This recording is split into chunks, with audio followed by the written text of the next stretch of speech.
আসসালামু আলাইকুম ভিউয়ার্স, রোজা রেখে যেসব কাজ করা যাবে না, চলুন জেনে আসি আবু তোহা আন্নান হুজুরের কাছ থেকে।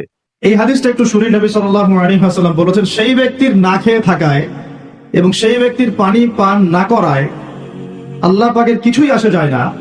যে ব্যক্তি রোজা রেখে মিথ্যা বলা ছাড়তে পারে নাই, অশ্লীলতা ছাড়তে পারে নাই, হারাম ছাড়তে পারে নাই, সেই ব্যক্তির না খেয়ে থাকায়, সেই ব্যক্তির পানি পান না করায়, সেই ব্যক্তি যে স্ত্রী সহবাস করলো না, এগুলোতে আল্লাহ পাকের কিছুই যায় আসে না।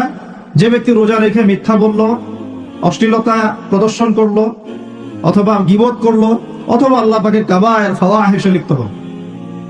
তার মানে কুতিবা আলাইকুমুস সিয়াম কামা কুতিবা আলাল লাযিনা মিন ক্বাবলিকুম লাআল্লাকুম তাত্তাকুন, এটা অর্জন করতে হলে রোজা রেখে আমাকে আল্লাহ পাকের সমস্ত হারাম ছেড়ে দিতে হবে।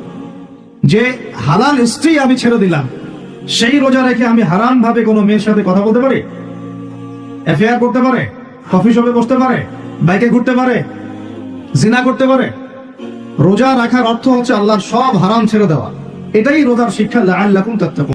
ভিডিওটি ভালো লাগলে লাইক করে দেবেন।